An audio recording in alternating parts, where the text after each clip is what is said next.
let me thank the Institute, especially PONARS and especially Corey for hosting this talk. I at least find this issue very exciting. I've been talking about the emerging Russian capability in this area for a long time. Well, people did not quite actually believe that, at least many people don't quite believe that, but now we got the final proof that Russia is moving that way. So I think that's an issue that really does deserve very close attention, and we do need to think about the future, about implications of the recent launches that Tori just referred to. But let me start 25 years ago. The war in the Gulf in '91 was a seminal event in international relations. Really, until '91, we almost lost the military component from international relations because you could not really use military power. Nuclear weapons have very limited utility in support of foreign policy. Nuclear weapons are way too horrible, and nuclear weapons are primarily used for deterrence. So they're passive, reactive. The war in Vietnam and later Soviet experience in Afghanistan show that traditional forces, well, you don't really want to use them nowadays, of all the casualties, all the collateral damage, all the costs. So by the late 80s, well, really, we faced, I think for the first time in human history, that situation when you could not support foreign policy with military power. That was just an amazing actual situation, but that did not last long. And in '91, the United States demonstrated conventional capability that could be used to support foreign policy. That capability was used in subsequent conflicts, like in the Balkans, in the Middle East and Northern Africa. And for 25 years, the United States did hold the monopoly on that capability. Basically, the United States for 25 years was the only country in the world that could productively, actively use military power to support its foreign policy. So what happened? Well, just a couple of weeks ago, that the second country has emerged. And more countries like China and India are very close behind Russia. So that really changes the international scene. So I think that these launches of sea-launched cruise missiles that we saw a couple of weeks ago from Caspian are really a game changer. I would not say that we'll see like a big change instantly, like tomorrow or something. Russia still needs time to fully develop the capability or to integrate that capability with the rest of the armed forces. This might take, my guess, 5 to 7 years, but basically we simply cannot ignore that anymore. The beauty, or the sad actual side of the thing, is that we don't have any control over that capability. We don't have arms control regimes that could allow us as the international community to control the long-range modern conventional capability. And let's be frank, simply because the United States was so used to monopoly. Because once again, yes, and this happened before, so many people in the United States, especially here inside the Beltway, think, well, no one else can do that. So yes, that's a familiar mistake. We've been there before many times. Yes, and yes, I always thought that this belief that the monopoly will be kept, that belief really prevented the United States from seriously contemplating arms control, and I think that was a mistake. And I think we'll be actually looking back to the past at the mistakes that were made when we start proposing arms control measures on conventional capability, and the Russians will say, no, no, we're not interested, that's just the Nexon capability, you can't verify it, or this or that, something will be said. So I would actually say that one of the two major challenges that we'll have to face soon, yes, and the second I'll talk about later, is actually establishing some arms control framework, some regime framework for a long-range modern conventional capability. Yes, of course, there, like on the slide, you see this reference to very long-standing Russian demand that long-range conventional assets should be part of the START process, should be like a condition to reduce nuclear weapons. I'm afraid that we missed that opportunity. On a personal note, by the way, the previous time such an opportunity was missed was in the end of '91. In the end of '91 on tactical nuclear weapons, under PNIs, when the statement of Gorbachev on reductions of tactical nuclear weapons included the proposal to negotiate a verifiable treaty on tactical nukes, and unfortunately it was not accepted. That was a mistake too. The window was very short, so we missed it. Now, I already actually sense kind of that trend to mostly talk about the nuclear side of the long-range capability in Russia. People do tend to pay more attention to nuclear weapons, but it's quite clear that the emphasis will be on the conventional side for the Russians. That should not be surprising. That should not be surprising. In fact, when in the 2000 military doctrine, the Russian Federation enhanced reliance on nuclear weapons, introduced a new mission, limited use options, and things like that, even then it was very clearly said that reliance on nuclear weapons is a temporary fix until such time as Russia develops conventional capability. So we should not be surprised. It was said 15 years ago, so we have plenty of warning. In fact, I would expect the role of nuclear weapons in Russian security policy to begin slowly decreasing. That will not happen overnight, but yes, perhaps within 5 to 7 years, the role of nuclear weapons will become smaller. I would even suspect that Russia might become more amenable to additional reductions. Now, as we talk about the Russian conventional strike capability, we need to understand that from the very beginning, it was destined to look somewhat different from the US capability. And it's really kind of, I would say, it's counterintuitive.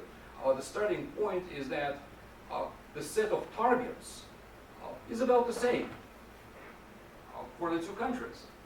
Yes, and the Russians are very much interested, very much concerned about things that happen to the south of their borders.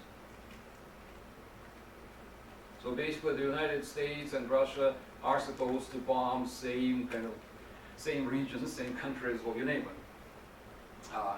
it, or at least, well, maybe not the same, but close neighbors.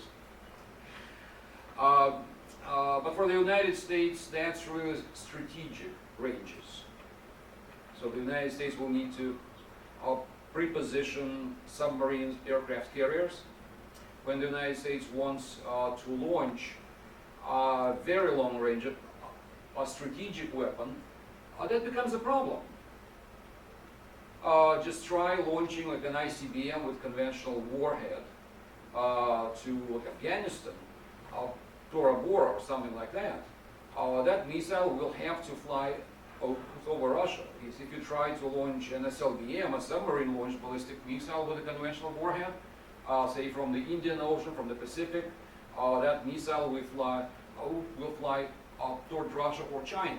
Yes, and that's very risky. Yes, and that's really the main reason why the United States, about 10 years ago roughly, decided not to pursue that track. That's why the United States does need to develop completely different assets, such as hypersonic missiles and things like that. But Russia does not have that limitation. Everything is very close, and no matter what you launch, it will not fly toward the United States or NATO. So they have much more freedom. So the first consequence of geography is that the emphasis will be on a theater range of weapons, and the second consequence is that Russia is not as constrained in choosing the menu of delivery vehicles. And all the talk about using the new future liquid fuel ICBM primarily with conventional warheads, well, really shows that, yes, you can do that. They understand that, and they intend to pursue more cost-effective options, and options that will take much less time to implement.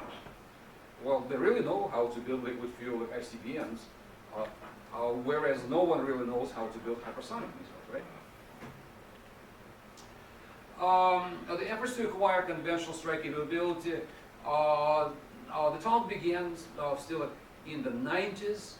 There was some acceleration after Putin became president, and there was yet one more attempt at military reform.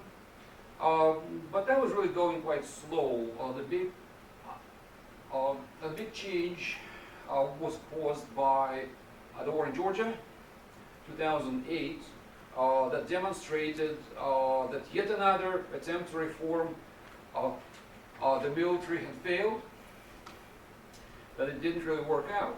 So after Georgia, there was a new attempt at military reform. I will not talk about it now, but the other consequence is that they radically accelerated research and development in conventional strike assets. So what do we have there? Well, the quick fix of the conventional version of the old Soviet air-launched cruise missile. The old version was nuclear, so they just adapted that for conventional missions. They developed and are producing gravity bombs that can be very precise. They developed Iskander, short-range missiles for land-based. Sarmat, that's basically that liquid fuel ICBM that they don't have yet, but really no technological, no technical kind of impediments there. For global strike, and it will have a conventional role.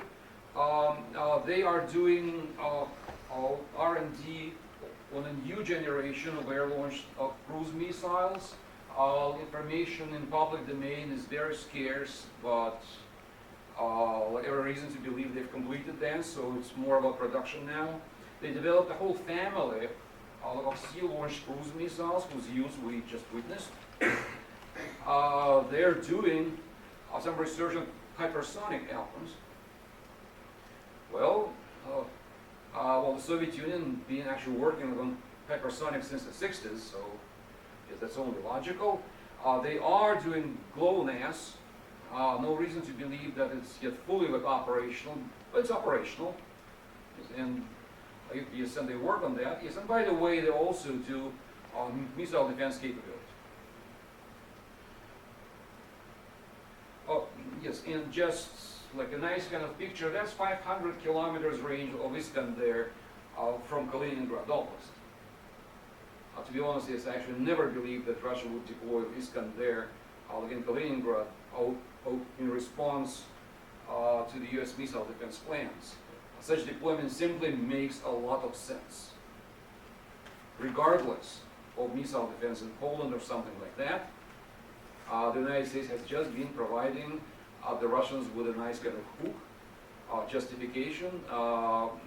But I personally would have deployed this Iskanders in Kaliningrad Oblast anywhere, regardless of anything. It's just a really nice location for these missiles. If you believe that 500 kilometers, the Finnish intelligence actually says it's 700. Well, even better.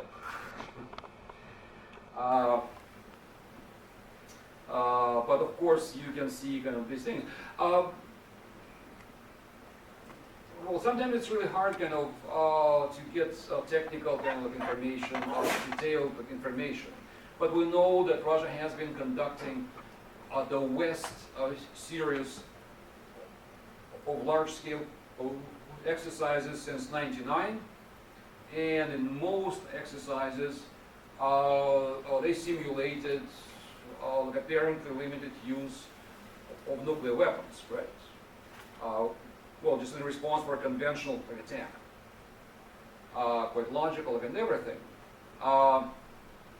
Is incidentally, some of the apparent targets are there, like in Poland and neighboring states, because the United States is expected to fly conventional missions against Russia from these bases. Well, about the same way that the United States flew missions against Serbia in '99 from Italy, right? Well, so yes, of course, look, if you want to do something about these missions, you need to attack the bases. And of course, until quite recently, the only asset that Russia had to do that was nuclear. So I will look very closely at various open sources. You could really get at least the categories of targets for limited use, nuclear use, I suppose. At some point, I'll look in response to a conventional attack. So here's a list. Well, everything actually looks very, very logical. It's basically the basis from which the United States and NATO are expected to fly missions against Russia, and aircraft carriers that that could be used for that purpose. But of course, a threat of nuclear use was very terrible, but not too credible. I suspect, that's just my own hypothesis, I don't know, that the same set of targets will now eventually be shifted to conventional assets, so deterrence will be very, very credible, or at least much more credible. Now let me just talk about, so let me just now very quickly talk about theater range assets. That relates to the INF Treaty, of course, because the INF Treaty basically bans a big chunk of the theater range category. So let's go to the famous Iskander. So the beginning of the whole thing was really AK, a tactical missile that was included into the INF Treaty. It was eliminated under the INF Treaty. Major controversy in the Soviet Union because, yes, its range was just slightly below 500. Yeah, that's true. Yes, it was, but it was a big concession that was made by Gorbachev that angered almost everyone out there. I was at the foreign ministry at the time when the military almost actually launched a lawsuit against Gorbachev. Well, it was already a sufficient freedom that you could actually question the general secretary. So what actually happened was that the design bureau that created AK, they launched a replacement program. In fact, initially on their own money.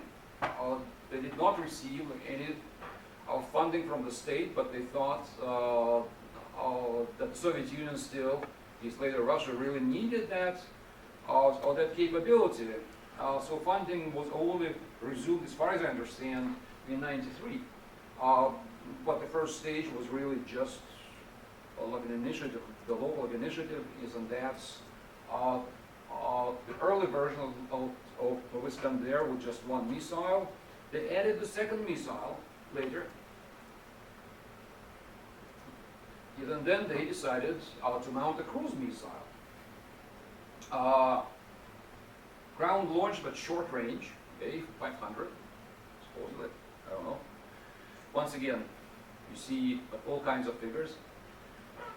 It looks like actually the Finnish intelligence is, well, either they get more information than anyone else, or they're just more open like about what they think. So the program's done. The system is being produced.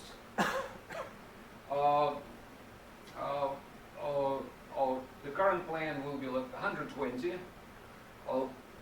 launchers. Well, it could be actually changed. Mostly conventional. At least yes, lots of rumors about nuclear capability. I just absolutely do not doubt that Iskander can have nuclear capability. The question is, will they actually use that option? So far, I have not seen any indications that, in fact, they tested it for a nuclear weapon. Yes, I put that picture here of the front section for a purpose. Well, it was like an old Soviet kind of custom that was that applied to the previous system of AK and to the shorter range tactical missile of Tochka. Basically conventional and nuclear warheads only differed by the color.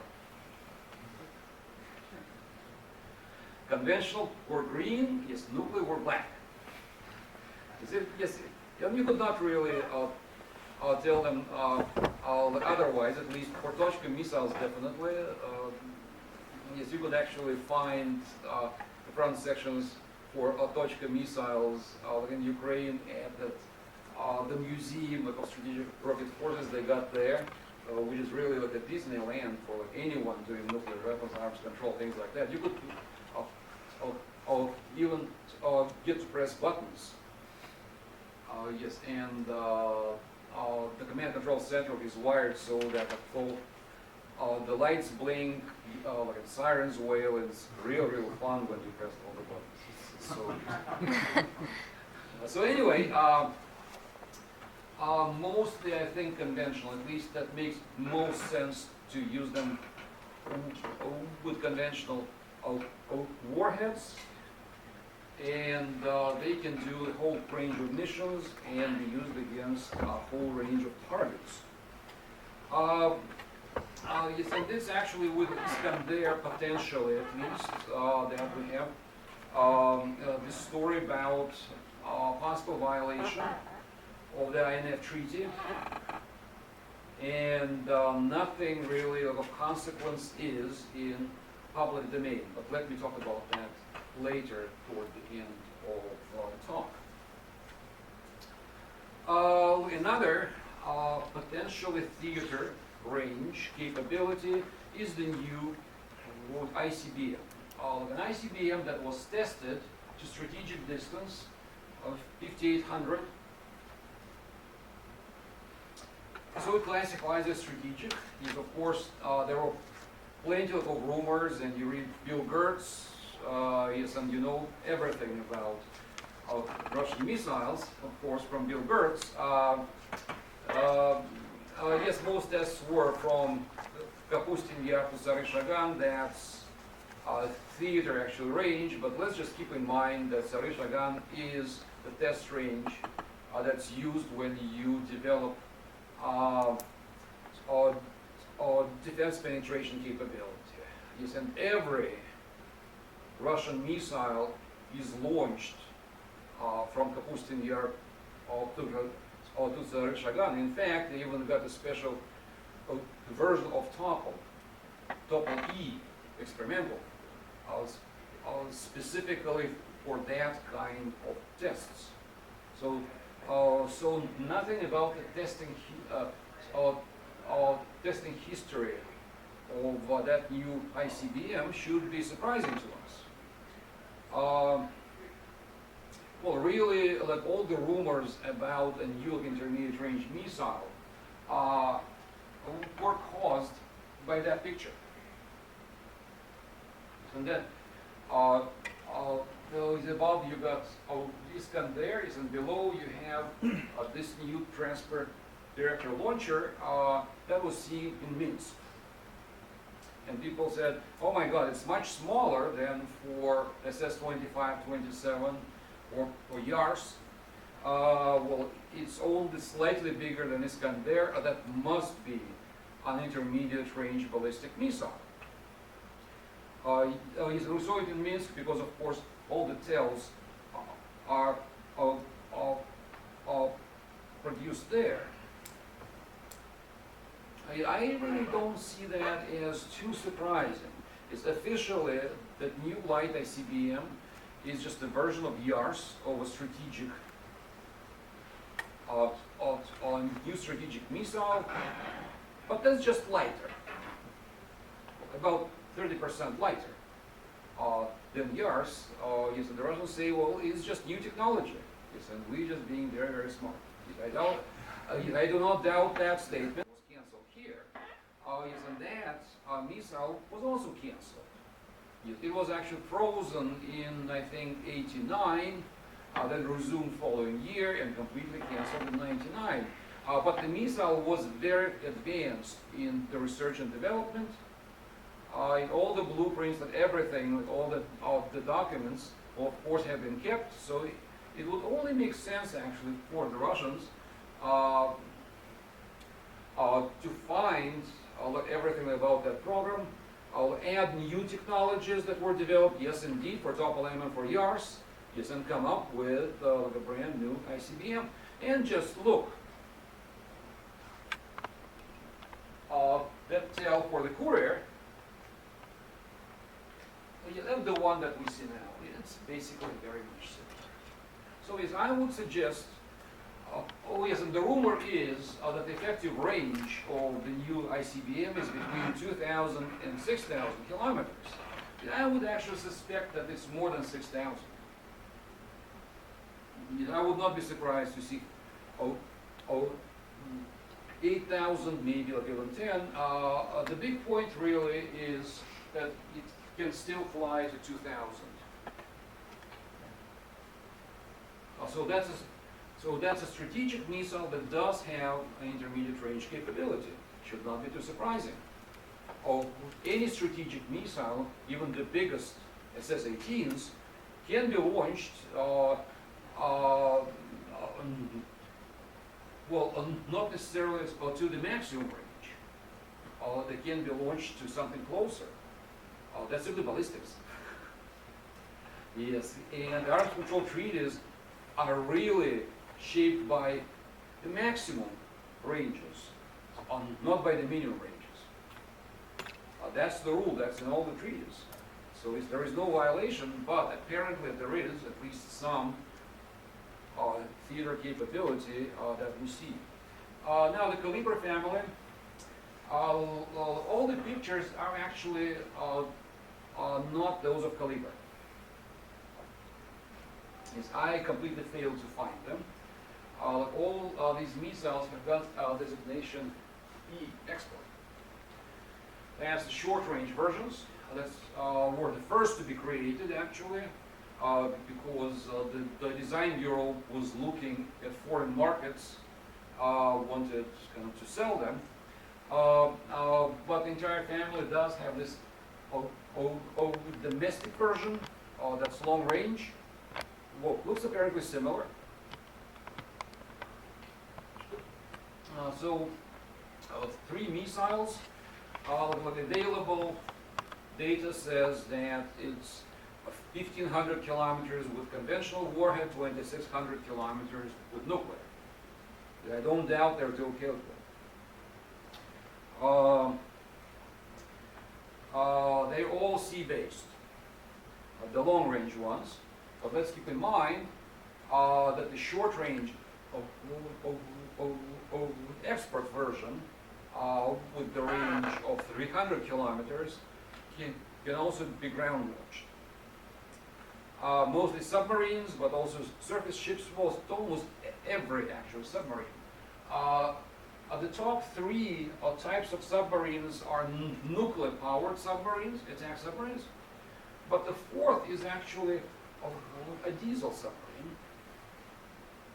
And Russia has developed a special version of that diesel submarine for the Black Sea that will be equipped with Kalibr. The same class, like in the Baltic Sea, or at least at the moment is not supposed to carry them. Even the Russians actually were quite inventive and came up with is an unusual actual launching platform, and that's a shipping container. I actually remember very well, back in the 80s, yes, I was looking at the Soviet Foreign Ministry, how Soviet military were really concerned that the United States would deploy slickums like in shipping containers, load them onto regular cargo ships that you could not tell from the normal ship, yes, would actually sneak up to Soviet shores and launch them. Well, I suppose that gave them the idea. The United States never actually did that, but Russia now has pursued that option, and I actually very strongly recommend an exciting video that you can find on the internet that advertises the short range, actually, version of these missiles that any country can use to disrupt like an attack by a neighbor. Yes, it really shows how shipping containers move like over land, over sea, and so on and so forth, and then they're launched quite like unexpectedly big surprise for the aggressive neighbor. Really a wonderful, exciting video. Yes, and of course the famous thing about the launch of calibers from Caspian Sea. Why Caspian Sea? Well, I think it's pretty actually like obvious. They got several ships there, one, two. Well, it's about the overflight, and I'm pretty sure they did not want to talk to Turkey about the overflight of cruise missiles. So they talked to friends. Fine. Nothing bad about that. And even more interestingly, no one really would expect. Yes, and ships can be actually very small. Yes, you would not really.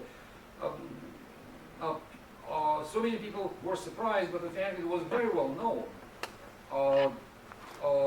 that the new class of ships in the Caspian Sea actually did have that capabilities. We simply did not want to see it because it was not some. Well, it was very like standard, all unexpected.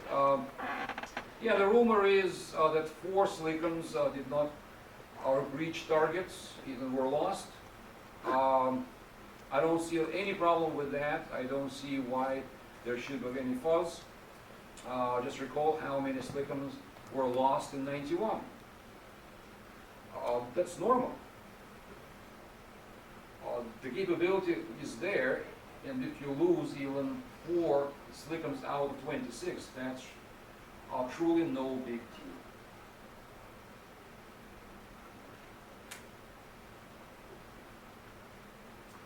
And just a few words about cruise missiles here. Just pictures for you of that conventional version of the old Soviet Alcom. Yes, and the brand new Alcom. The picture above was made during the testing of that new Alcom a few years ago, maybe about 5 years ago. The 2 pictures below, you can see that the shape is actually different, but that's not necessarily the right pictures. We simply don't know. Yes, I included 2 different pictures because it's in the public domain. You can see actually both.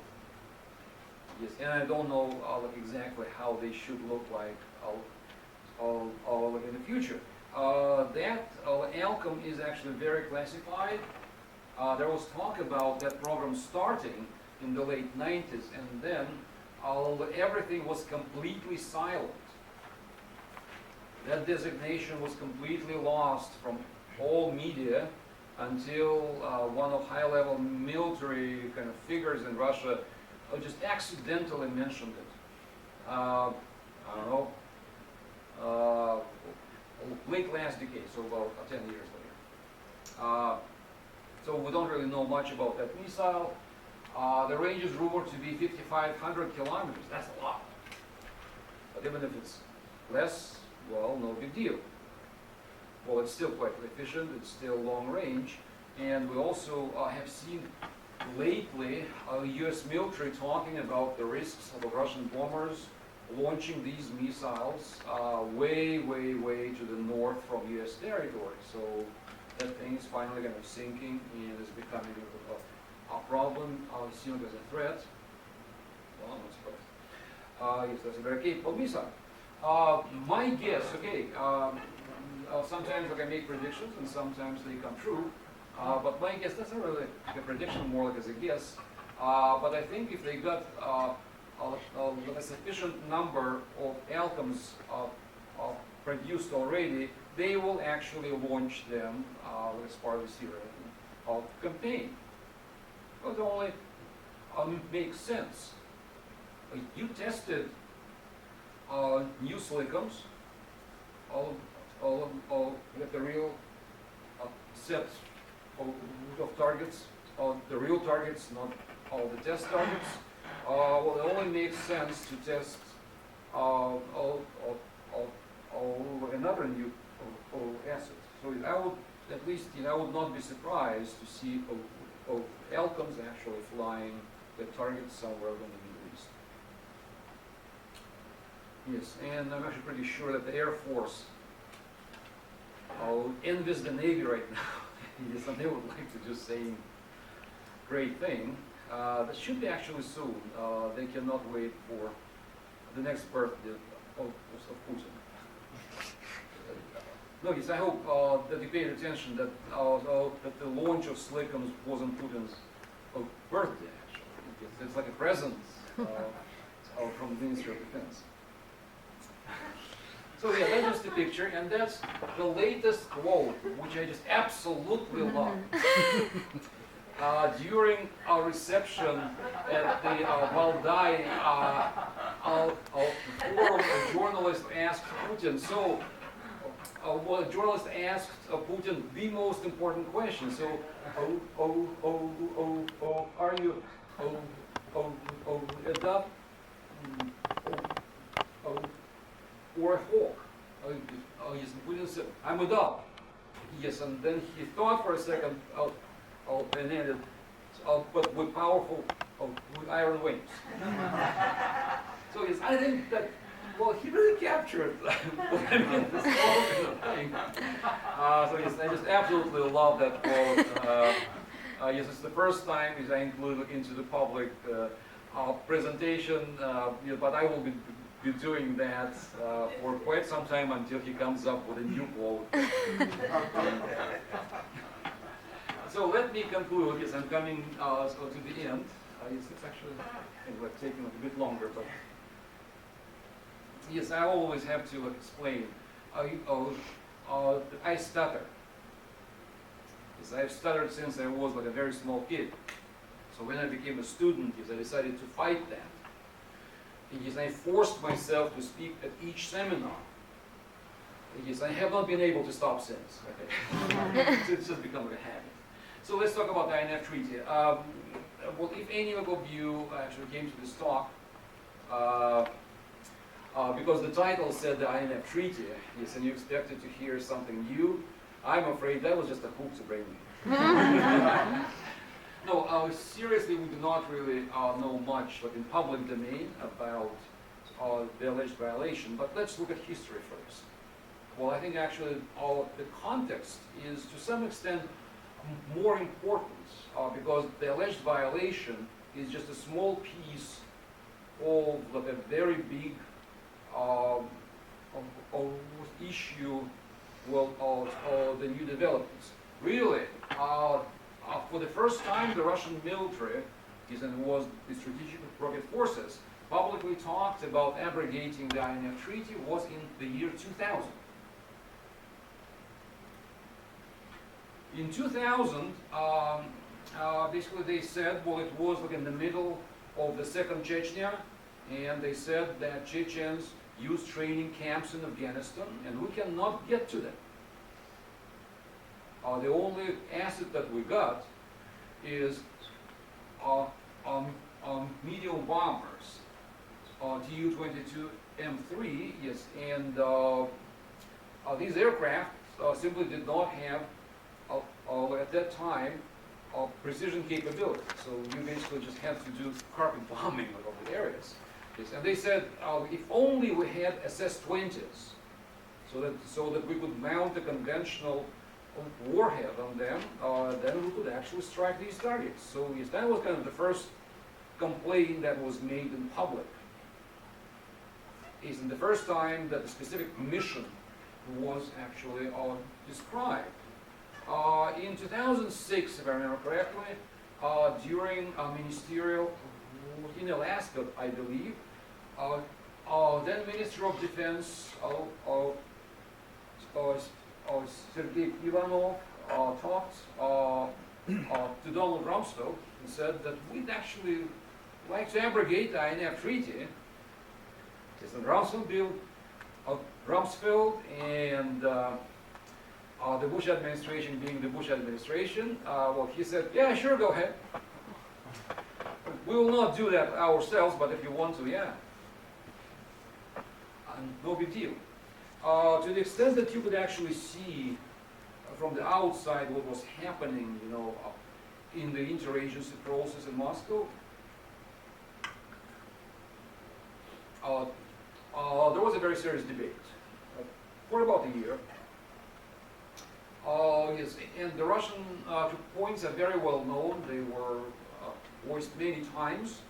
The treaty is bilateral. That was fine like in '87, but so many countries to the south of Russia actually do have these missiles now.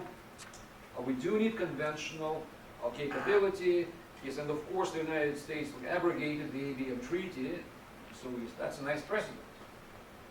Yes, incidentally, the United States has created so many nice precedents, like abrogating the ABM treaty, or the independence of Kosovo, you name it. So yes, you've got a whole menu to choose on no matter what you want to do.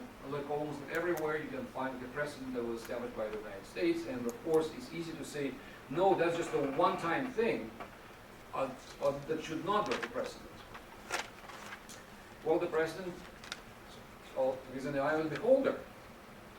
Yes, and of course, each time someone else has to pay, same as Obama is basically paying the bills, but the bills were created by the previous administration, right?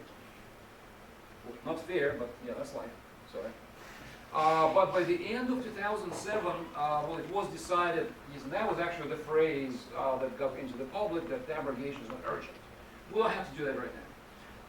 But judging by what you can actually get from open sources, the Air Force simply argued that it could support now these missions at lower cost because they now had these cruise missiles that they could use. So looks like the issue of costs played the most important role.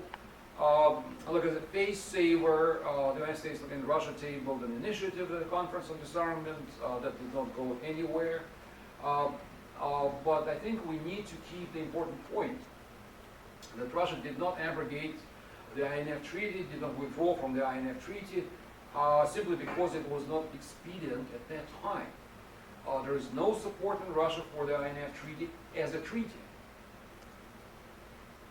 Abrogating it can be done like that, any moment.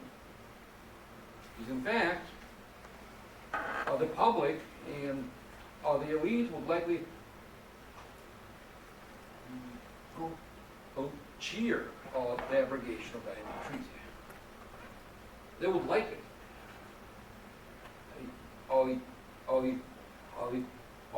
You want to can support the abrogate INF treaty, because that treaty was concluded by Trader Gorbachev. So yes, we're just getting rid of the bad, heritage. So it would be very easy, and we just need to understand that the INF treaty has been hanging out on a very thin thread for a very long time. So the big question that I have about the alleged violation is the why. Okay, yes, I'm not in the government, I don't have access to classified data, I cannot do an independent assessment.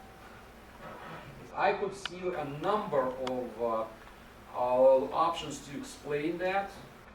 There was in fact a slickum. Why not? Because after all, it's exactly the same design bureau that created cruise missiles for Iskander and also Caliber slickum, so they bound to look the same.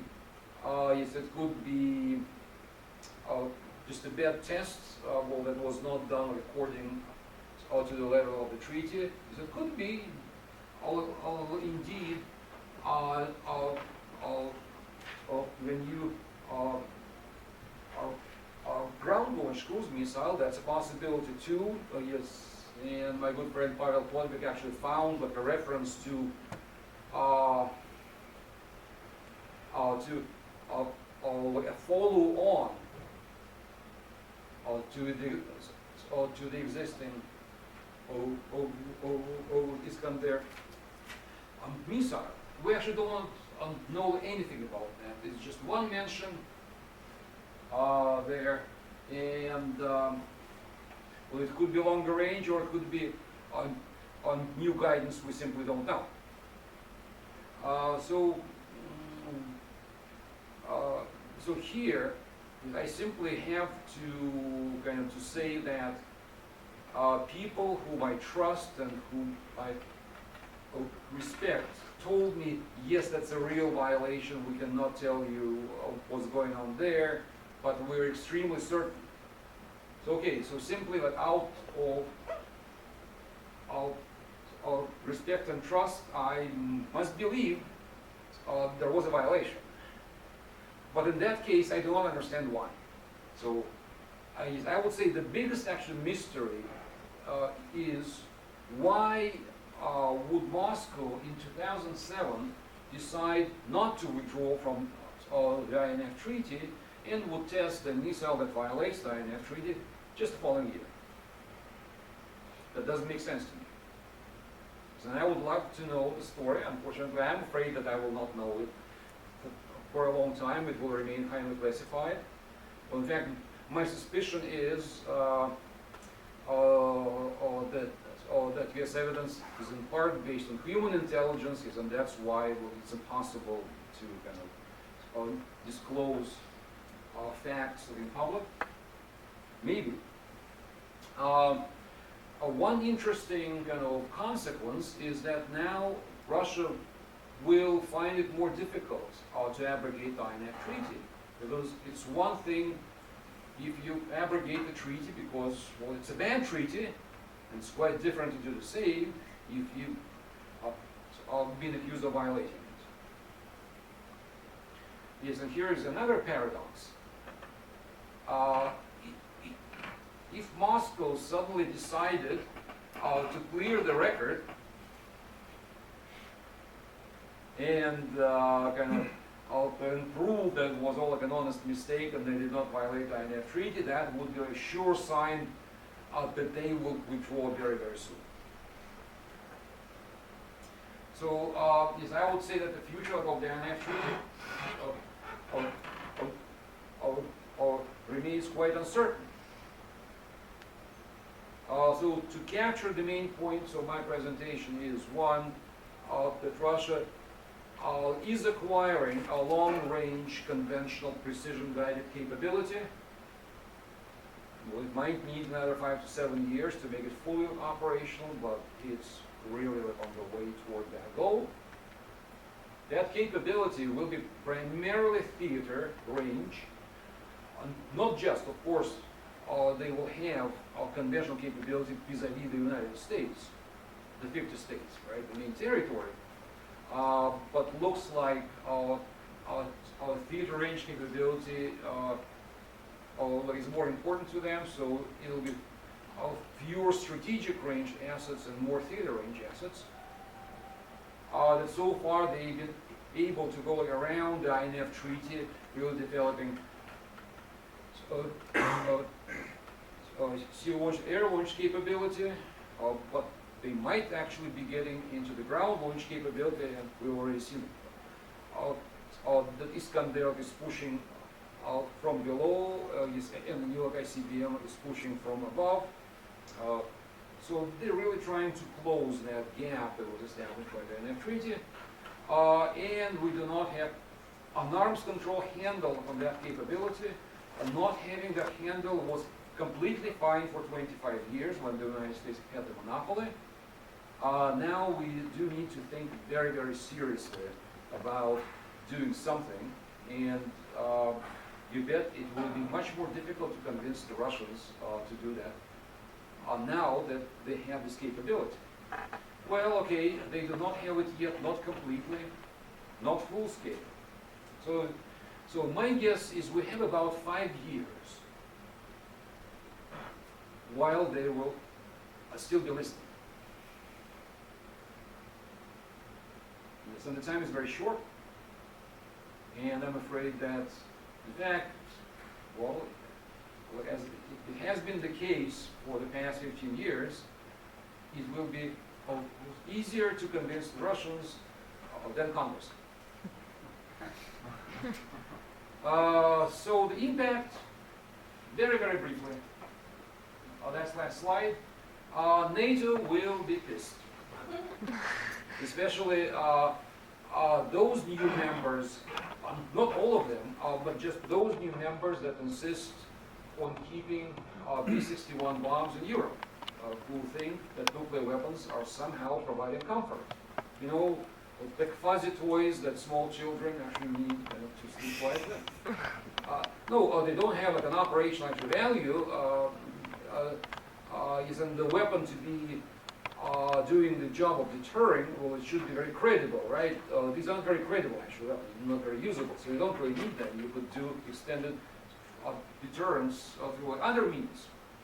But okay, people want these weapons, but the problem is, if you want like a limited number of B-61 bombs to defend against Russian tanks, what do you do about the capability that would allow Russia to strike targets in your territory without crossing borders? You don't even need to send the polite green men. So yes, I expect that we will see actually calls for like enhanced reliance of NATO on nuclear weapons, and that will be the next debate in NATO. Maybe not this year, maybe not next year, but eventually, yes, it will. Beyond NATO, yes, the Middle East is, of course, right now the biggest kind of challenge, and we will see that. The use of Russian conventional capability in the Middle East. Yes, Syria, but it's not really limited to Syria. My expectation is that the next, actually, set of targets will be in Afghanistan, because they're extremely concerned about the situation in Afghanistan. And the U.S. withdrawal. His arms control is already said that we're completely on that. Thank you. Thank you.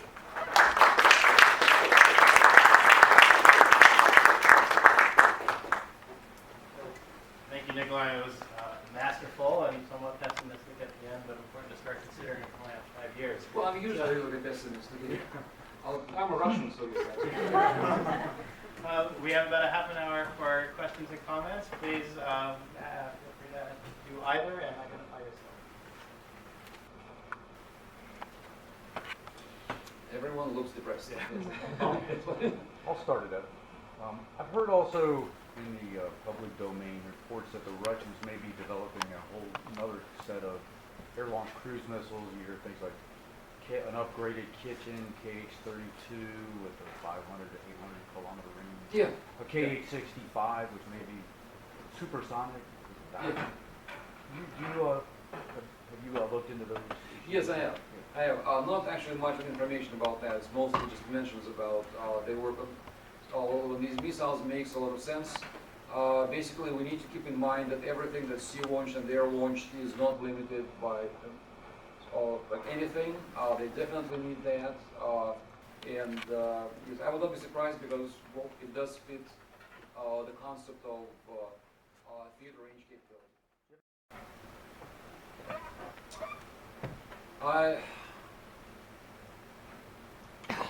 I think they might already be in the testing stage. That would be my understanding. I cannot vouch for that, but that's just my understanding. Sometimes you just proceed from a feeling about that. Yeah. I think they're all in the testing stage. Is once again the capability is emerging. You still need time. Because, for example, to use that capability from non-strategic like aircraft, you really need Su-34. That's a digital aircraft. Even if you put very advanced actually missiles on Su-24, that will not really work to the full capacity. That's an analog aircraft, right? Like Su-34. What I believe is now digital, so that will allow you to maximizing the value of these weapons. But you need to produce many like Su-34s. You need to produce many missiles. So this, that capability will only emerge a few years later. But yes, absolutely. Once again, it's theater. It's you flying missions from somewhere close to the region, and not necessarily inside the region, like as we see now in Syria. In fact, 2 years ago, it was my actual guess that Russia would use force in the Middle East in Syria, ISIS. But 2 years ago, I thought they would be based in Iran, like and operate from there. The game changed, yes, and Damascus is like in very, very bad shape, so it doesn't make sense to be based in Syria. But fundamentally, they do not like what's happening there. They expect complete chaos like in Libya. So we can claim that Libyan people is enjoying democracy and stability, like after the removal of the bad guy, but I don't think that's the case. They don't like that next to their work. So there's actually a lot of reason for that. Yes, Kevin Moran from the History Department here. I was actually curious, given the declining economic situation in Russia right now, with the loss of significant oil revenue and the effects of sanctions, do you think the economic situation will have any impact on the theater forces development as part of a larger military modernization project? Do you think it could be a repeat of the early 90s where projects are held hostage to economic realities? Or do you think it'd be more of a Brezhnev situation where Putin will divert money to the military at any cost to the larger society? I suppose I will not fully agree with your assessment of the Brezhnev period or the late Soviet period, but that's a very long conversation. Okay. Yes, you could have, well, you will most likely see the impact, and that's why I said, well, maybe I did not say it, but it was on slides. Well, at least it should have been on slides. Yes, I expect that acquisition, the full acquisition of that capability will be delayed as a result of sanctions, but I think the delay will be 2-3 years maybe, so not really dramatic. You need to understand that most of the price was, most of the funding has already been made and spent. R&D, testing, creating the production capability. So was an expensive thing is really to start the production, right? when you keep producing, the cost is actually lower. So to a large extent, they've already spent the money that they had to spend. Yes, incidentally, it's the same with strategic, actually, missiles. So they'll be delaying some programs that are look at very early stages, but that will not radically affect at least the conventional capability, I think. That's my view. So I would not hope for too much impact. Sanctions do affect the Russian economy, absolutely. Significant harm, but let's not overestimate that harm, one. And two, let's just understand that they've already spent like a big chunk, maybe most of the money they needed for the military. Steve, Nikolai, thanks for a really good presentation. Let me make a few questions kind of separate. First, you mentioned and you had on your slides the fact that the Russians are now developing precision-guided gravity bombs. Yeah. We've now seen a month of air operations in Syria, and it looks like they're dropping mostly dumb bombs. So Yeah. what's going on there? And then the second question is, I certainly, in terms of Russian concern about the advantage that the United States had in long-range conventional precision strike, which, as you say now, is eroding as Russia catches up. I've certainly, over the last 20 years, you can see the Russians complaining about it, and particularly in the last 4 years. One of the reasons for not going forward with further nuclear reductions has been because of American long-range precision-guided strike on the conventional side. But I haven't seen anything in terms of serious thinking. I wonder if you've seen, if the Russians could engage the United States on this kind of conversation, what sorts of proposals would the Russians have living this? Yes, that's a very total good ban, limitations, is there any evidence in thinking, or is this what has not been an irregular Russian tactic to say, we have a problem, you guys fix it? Both are very good questions, and the second question is actually very challenging, but I expected that from you, Steve. No, the first is relatively simple. Yes, they use everything they got.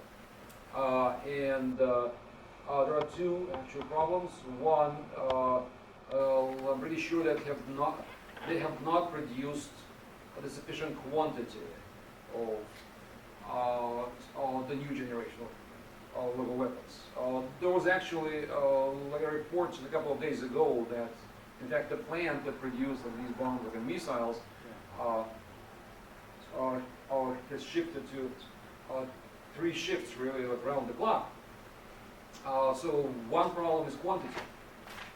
Second problem is that they got a lot of dumb bombs. So why not actually use them instead of just blowing them up? And 3, well, I think it's really target specific.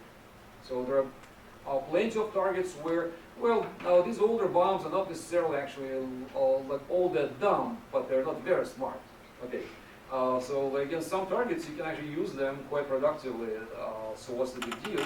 Because then the fourth is what I actually mentioned about the Su-24. So that's a great aircraft, but it's very much outdated, and I seriously doubt that it can use the new generation weapons sufficiently productively. On the second question, no, I have not seen any specific ideas on how you control these things. That's extremely hard, by the way, because all these SLICMs and atoms are actually small. And they are loaded upon ships and submarines, and you can't really see them. And what if they're nuclear? And incidentally, we do need to keep in mind that although the United States has decided to eliminate the nuclear capability for SLICMs Plan N, that the Russian Navy still wants to keep nuclear weapons, actually, to face U.S. Navy. So we're basically back to old Soviet proposals, I believe. That was the set of proposals that was drafted roughly like in 91 in connection with PONARS, but that would require inspections on ships and submarines when they come to port, to establish the capability, to establish the presence. I would imagine, but they have not said, but I would imagine you need very massive confidence building measures. But yes, you're completely right, they do not have a good set of proposals. I think when you talk about Russian concerns and Russian initiatives, you need to clearly